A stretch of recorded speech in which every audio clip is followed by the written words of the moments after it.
Okay, this is Ken, and I'm recording this. I bought another one of these oscilloscope kits. Okay, but this one now is in pieces. So, and you have the board. And the reason why I bought this one was because the other one that I got, which is this one here, is a clone. It's a counterfeit. If you notice, there's no insignia over here. Down here on the screen, there's no part numbers or anything. If you look at this board here, hey, there's the insignia. There's part number. Okay, so that's one of the things you can do to tell the difference. So this clone has a problem.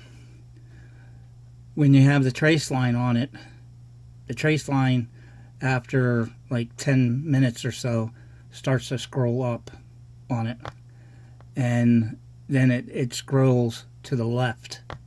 So that's the one problem of it. The other problem I noticed, or the other thing that might not be a problem, this is not the correct trim capacitor in there. So I don't know if they just slapped it in there, whether they ran out or they got a different source or whatever, but that's different. So the other thing here, you can see when you plug in the battery, you see it doesn't give you the insignia on top. Okay, the other thing is the attention. There's no warning message here. So this does come on, and you can set it so that it goes I can get it so that the line goes in the center and then it stops, but it does work, but it has problems with it. So that's why I bought the other one. So we'll see. Alright, stop this here. Now here's another thing with it. You notice down here there's no logo down here, whereas on this one you have the logo.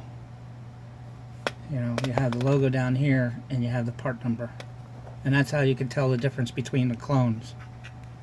You know, that's the difference. So if you get a screen without numbers, you got a clone. Okay, if you get one that doesn't have the logo up here and the part number down there, you got a clone.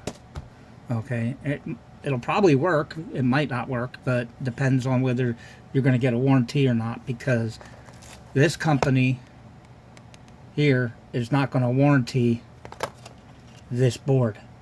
It won't do it. So just let you know. So alright, the other thing, this comes with the instructions, okay, how to put it together. It has all the different parts.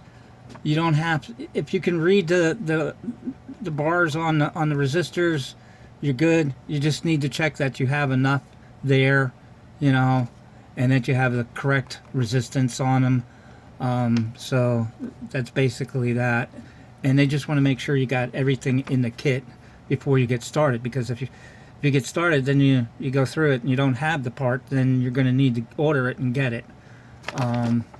It has all the other stuff on the back, troubleshooting and all on that one. On this one, it has the schematic diagram. And here's another thing, the logo is down here on this one. That's how you can tell that you got original. The generic one, the clone, doesn't have this logo. So here's the schematic for this. It also tells you how to calibrate it and all, and you're supposed to go through and calibrate everything. You're supposed to test the voltages and all before you use it, so that you can get a clear signal. So anyway, so I'm going to build it and we'll see how well this one works. So the other thing I got today was this kit. I got probes. I wanted to get these so because my old ones, I got another oscilloscope and the probe is so old, so I wanted to get new ones, little tools and other stuff, and this guy here where you can just connect the two onto it. So that's basically it. So all right, well, I'll get to going. The probes will work on this. They will plug in, see, so you'll be able to use them on this like a regular oscilloscope. And I like these a lot better than this alligator clip thing, because I just don't like the probes being, the clips being out there where they can short out on something. So anyway, so I added to that, so we'll see.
Okay, so I'm back.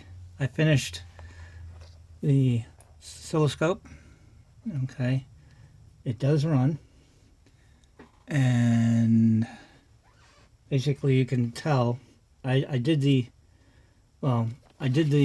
adjustments on it, the fine tuning and all, so I have that done. And it tells you here, there's two different settings. So when you go into the one setting, you're adjusting the front pot here, and then you adjust it. You adjust it so that the waves, you adjust this pot here, and you adjust it so the waves are square. And then you go and you reset these two switches, and then you adjust the C6, and the C6 does the same thing, but on a different setting. It does more like a fine tuning. So that's in the instructions, okay. And you got the three different. It shows you the three different examples and stuff of what the square wave's supposed to look like and all. So I did that. So now,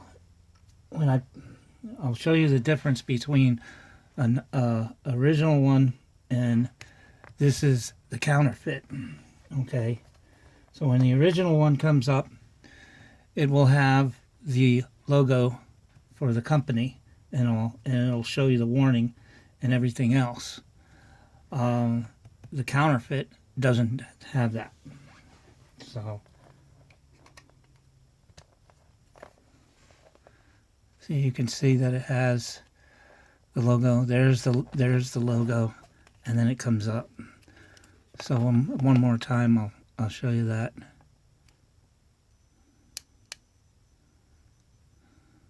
There's the logo there, and now it comes up. Okay, so we have that. The counterfeit, like I said, doesn't have the logo or anything. And the attention warning, it doesn't have the warning thing about it. Okay. Now, the other thing that I found out about these is when the battery, if you're using a 9-volt battery and it goes down below 8 volts or so, the screen will turn white because it's running on low voltage. So that's basically what happens to some of them, you know. So if it does that, then you know it's low voltage. The other thing is this guy here, when I got it, the capacitor up here, you can see, is changed, and that's because it's this one here. And I don't know if you can notice it, but it was smashed, you know, in the manufacturing. And these things are really easily smashed, because when I took it out, I smashed it more. So yeah, these are, you got to be careful with these. But I thought that was the problem with this one. They both have the problem with the trace line. It's because you can set it so that it goes back in the middle if you follow the thing around and get it over to here. Okay, it's now over there. That was blue, and then you press on this button here, and it'll bring the trace line back up.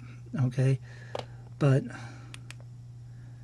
if you wait a little while, what happens is the trace lines start to move, and they'll either go up or they'll go down. So, and I think a lot of them that you'll see out there where you can't see the trace line on it is because it's down here. It's at the very bottom edge of the screen. So if you do that, you know, go in and do that setting, you should be able to get it to come back up. But if it doesn't come back up, then it's something else. I don't know what controls the traces and why they go up and scroll to the left or anything. I haven't found that out. I haven't seen anything on the internet or on the forums that tells you why the traces scroll up or to the left. So I don't know what component that is. It may be in the main chip itself. So these things, they're supposed to take 9 volts, and they use maybe 120 milliamps. So, but some, you know, these two, I don't know. They go through these. These are probably cheap 9-volt batteries. They're supposed to have 500 milliamp hours on it, so I don't know why it's using it. Uses them up so much. So anyway, so you can see now the trace line has actually gone up on it some, and if I leave it there longer, it will go up even higher than what it is. You know, if I reset it and come back,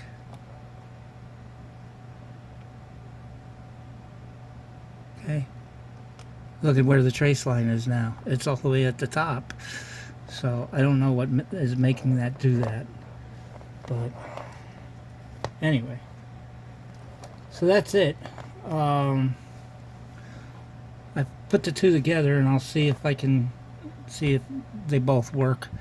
So I'm going to put the original one in the plastic case so that I can use it, and this will be maybe a standby or something, or I'll see if I find out why the trace lines move on them, and I'll go from there. But thank you for watching, and I hope this was helpful, and have a good day. Okay, bye-bye.